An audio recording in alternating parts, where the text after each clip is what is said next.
Alright guys, welcome back to Formula 1 news. Mixed opinions emerging as to how Ferrari's preparation for 2026 is getting on, but Charles Leclerc is convinced that the wind tunnel testing time allowance, which increases as you go further down the championship order, will not be of relevance to Ferrari next year. He says they're purely focused on getting the max out of what they can of this year in 2025, and whatever that means for next year, he still thinks they're going to be in a very competitive position regardless. Does that mean Ferrari are back next year again? We've heard that all before. Very much enjoyed your thoughts in the comments. Hit the like button if you enjoy. Subscribe if you're new as always. Now, before we talk about this car, we are going to talk about what the driver lineups are looking like, because there's been some interesting developments again over the last couple of days, certainly regarding Sergio Perez and what the situation we think might be at Cadillac. So this is the official graphic that Formula 1 put out today, looking at the seats that are available. So Norris and Piastri aren't going anywhere, Leclerc, Hamilton aren't going anywhere, Alonso, Stroll aren't going anywhere, Behrman, Ocon, that's locked in, Albon, Sainz is locked in, Hulk, Bortoletto. Everything else is potentially up for grabs. Max, we know, is going to stay. Of the drivers that have been confirmed, I don't really see anything else changing there. It's more than likely going to be the unknown drivers where the seats are going to arrive. Now, we're pretty sure that Mercedes are going to keep Russell and Antonelli, so that's pretty straightforward.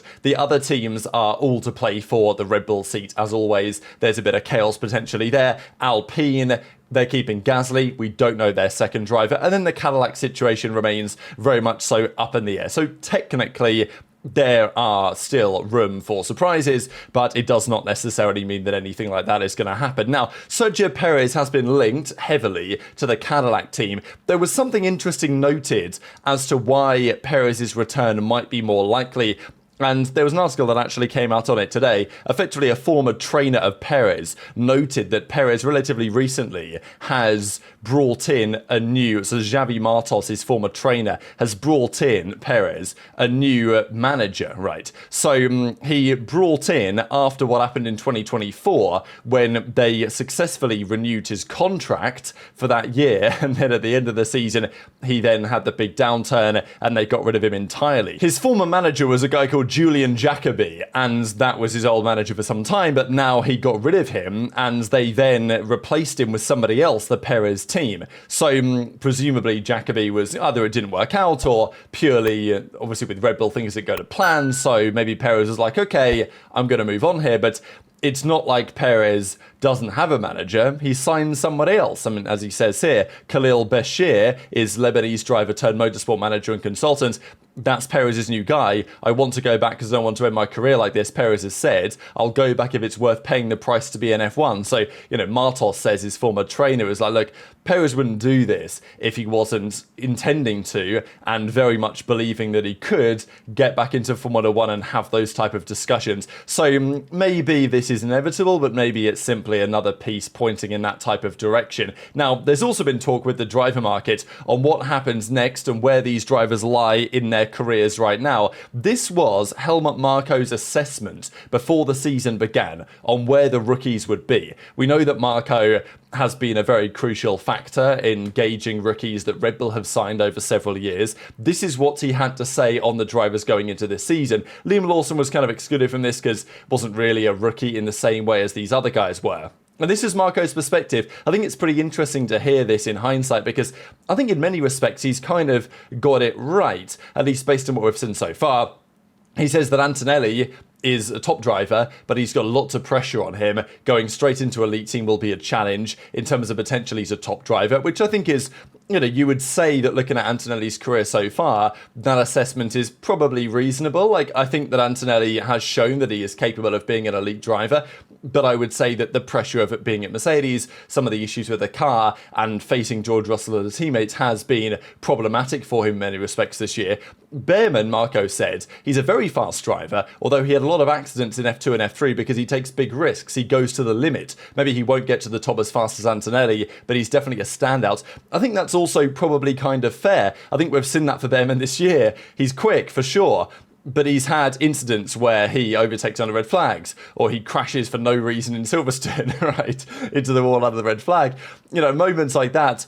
As I've said before, I think Behrman is a fantastic rookie in the sense that he's very quick and he has all of the other classic rookie errors within him. And if he can nail those down, then I think Behrman can be a real candidate.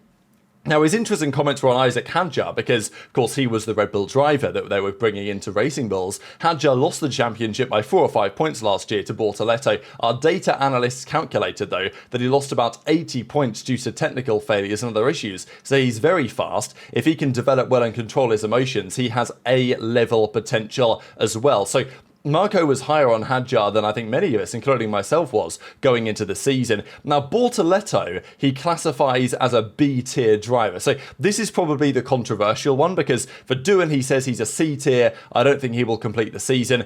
Was Doohan C-tier?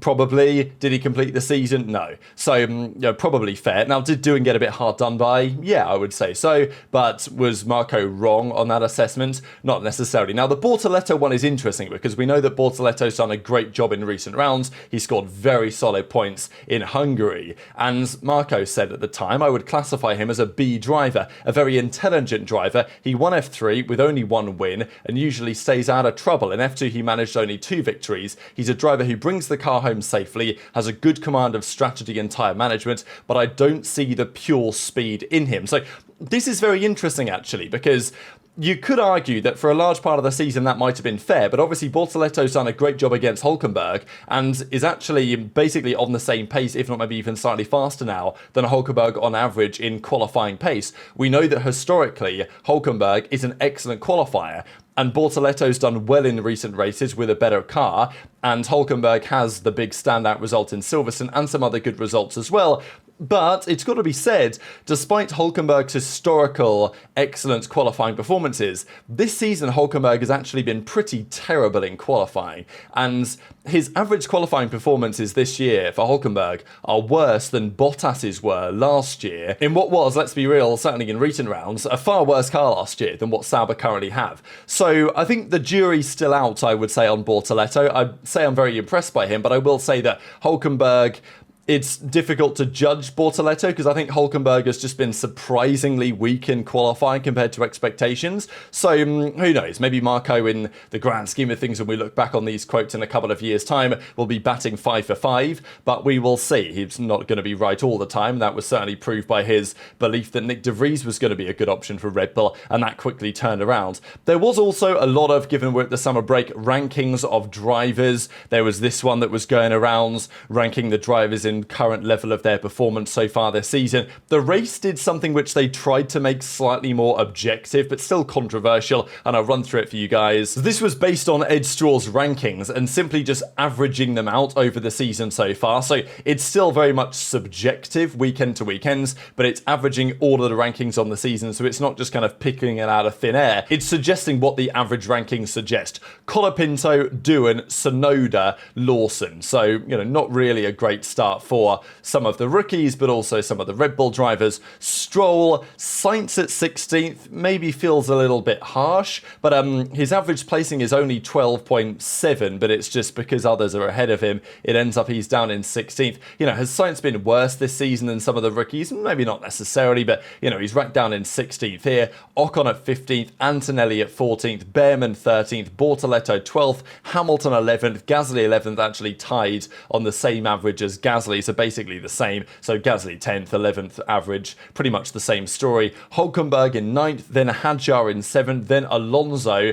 then the top 6. Albon, Norris at 5th, then Leclerc at 4th, Max at 3rd, Russell at 2nd, and then Oscar number 1, actually by quite some margin here in terms of the average. So thought that was pretty interesting, definitely controversial. People are going to have their perspectives. I saw this floating around as well, where a number of individuals were asked to rank their top 12 drivers. They gave them a point scoring like this, and the results were Verstappen, Leclerc, Russell, Piastri, Norris, Alonso, Albon, and those were, certainly the top 6 relatively clear cut. So very controversial. People are going to have their opinions, but we've got plenty else to talk about when it comes to preparing for 2026. So this season, McLaren are going to win the Constructors. One of their drivers is going to win the Drivers' Championship, but next year already lots of the attention is turning towards. For a long time, the teams have turned their attention that way. That is certainly true for Williams. They started the season very well, scored 51 points over the first 7 rounds. They've only scored 19 points since then. then this should not come as a massive surprise. Williams said they're not bringing anything new to their car from pretty much the whole season. They're focusing fully on 2026. They expected Aston Martin, Sauber even maybe, but other teams to make progress and for Williams to be struggling. I do find it funny that people were saying that Williams were going to genuinely compete with Ferrari after the first couple of rounds this year, which was just never going to happen. And it's clearly not happened at all. And we'll talk where Ferrari are in a second. But still, Williams, could they compete with Ferrari next year? I wouldn't say that's totally out of the realms of possibility with Ferrari and also where Williams could potentially be with some good progress and depending on the relative strength of those engines. But Aston have made some good progress. Toto says that next year he's actually expecting a lot from that team and predicts, well, he did say that Ferrari he's expecting to be their big competitive challenger. But Aston Martin should be right in the mix as well, Toto believes. Adrian Newey, Honda engines, Fernando Alonso. It's tough to say because any of those components could go wrong. Presumably the Newey component of the aero side and the suspension design will probably be pretty phenomenal. But whether the engine is any good, whether the powertrain works, whether the integration is any good, whether the reliability is strong, whether their drivers will hold up to the scrutiny, that's another big question. There's no real doubt about Alonso and what he can do, but is he the same driver that he was 20 years ago? You'd probably argue no, despite still being undoubtedly an excellent operator. But what about Ferrari? Because they're currently second in the Constructors' Championship, and that's probably quite flattering to the car that they've built this season and where they currently stand. It's helped by Red Bull having one car, and it's helped by Antonelli not being at the level and Mercedes making some challenging mid-season decisions that affected him especially badly compared to Russell. Toto said that Vasseur was definitely the right man. Any choice to replace him would have been stupid, but there were some rumours that Ferrari were quite close to doing this. Joe Soward said in his notebook that Ferrari has had this bad habit of replacing the leadership. Perhaps the top management finally understood that it's best to keep the same people and let them build what they can before they're thrown into the Maranello mincer. It's fair to say, though, that they weren't really convinced. He says that no one else wanted the job. And that was the big rumour that Coletta, who's running up their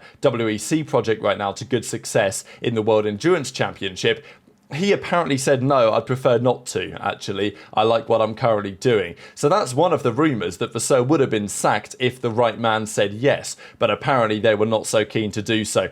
We'll see what time says, of course, on that one. But Ferrari have had a challenging season. As I say, they're still seconds, but they're absolutely miles behind where they would want to be.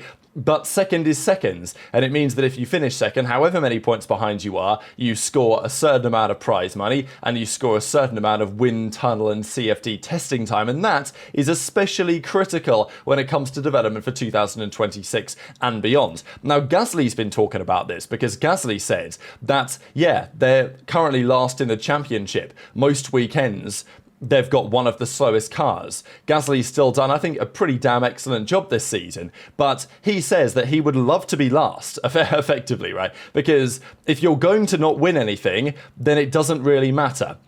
So Gasly's comment towards the end of the article here is as follows: we just haven't been able to produce a car in a season where the midfield is extremely tight with the decisions that we've made for 2026. So, they are saying that there's lots and lots of focus going on the 2026 regulations, which is true for every team, but maybe less true for Ferrari than some teams, just because it felt like they put a bit more into this car than others.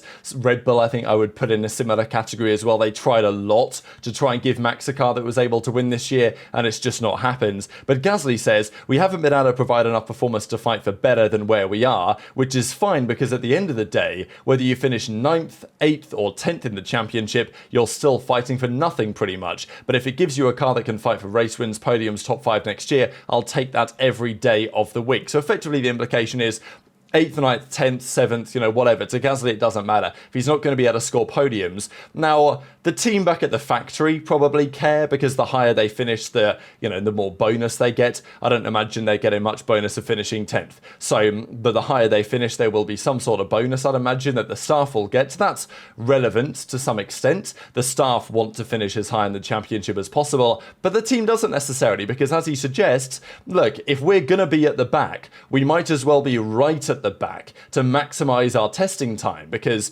the rules now state that the 7th place team gets 100% of the allocation. Every team further up than that gets 5% less in an increment, and every team worse than that gets another 5% more in an increment. And that's on wind tunnel testing time and CFD for the simulations, the computational fluid dynamics. Now, the same applies to every team. McLaren are going to win. They're going to have the fewest testing hours of any team over the next 6-month period. And, well, we saw the new period was defined halfway through the year. McLaren, of course, leading the championship then. And then at the end of this season, the period will be defined yet again. That determines what happens in the following 6 months. So, look, it's what was relevant was what happened towards the start of the year. And Ferrari were actually third in the championship behind Mercedes when this was locked in before the Austrian Grand Prix. So these 6 months from now until the end of the year, from basically July until the end of the year, they received more wind tunnel time than Mercedes did for these upcoming 6 months. Even though now Ferrari are back into seconds and they may well stay there, they're actually going to get the allocation of the 3rd place team over the next 6 months. It's going to be the start of next year where that starts to become relevant. So for Charles Leclerc, given that situation, his opinion is that he just wants to finish as high as possible. Of course, that is a mentality of a driver of a team, to win as much as you can, finish as high as you can. Look, if you told George Russell that, hey, if you win this Grand Prix, Max is going to take your seat because you're going to score enough points, Max is not going to, therefore his contract clause is breaking and therefore Mercedes can get him. Russell's still going to go and win that Grand Prix, right? Like, you're not going to stop a driver winning a race, I don't think, unless it was so black and white that that's what was going to happen. It's, drivers, teams, it's tough to make them not win deliberately, right? Like, that's how competitive these guys are, and for good reason. So Leclerc's like, look, even if we sacrifice wind tunnel time, I would prefer to be second in the championship than anywhere else. But maybe there's some part of that, because Gasly is like, look, I'd rather be 10th than 8th, because then we get more time to work on the car. Whereas for Leclerc, he's pretty adamant that, I want to be second pretty much at all costs. Maybe there's a part of that where Leclerc is confident in what they're building for 2026 anyway. There's also the fact that they do have the 3rd most testing time, or the 3rd least testing time for this period, because they were behind Mercedes at the end of June. But if this goes as it currently is at the end of the season, for the first 6 months of 2026, they won't have as much as they presently have. But McLaren are going to have the fewest of anyone, as we know. But as we know, it's also not scaled by numbers. It's scaled by 1st, 2nd, 3rd. So McLaren can win it by an absolute mile, and it doesn't mean they're going to get any less than 70% of the allocation. They're going to get 70% of the allocation. Ferrari currently have 80% of the allocation. Mercedes have 75%. That may well swap on current evidence when we get to the start of the new year. And Leclerc may be saying, look, let's just finish as high as we can, because there's lots of optimism in the Ferrari garage that whatever the wind tunnel data says, or the testing time says, they're pretty happy with where they currently stand. Now, the reality also is you can give a team more testing time. Are they going to use it well? That's a good point. How efficient are they going to be with the testing allocation that they have? Is it really going to help the teams towards the bottom climb the rankings? Potentially, but Haas are currently 9th, Alpine are currently 10th, so they're going to get the lion's share of the testing time over the next 6 months. And certainly from the start of next year. That's not so true with Ferrari. Is there an element there, though, that Leclerc and the team are very optimistic about next year's car? So they're of the opinion, unlike Gasly, to be like, okay, look, let's just do as well as we can, and next year we're confident we will be able to take care of ourselves regardless. But very much enjoyed your thoughts on all of this stuff in the comment section below. Hit the like button if you enjoyed, subscribe if you're new, take care, and I'll see you next time.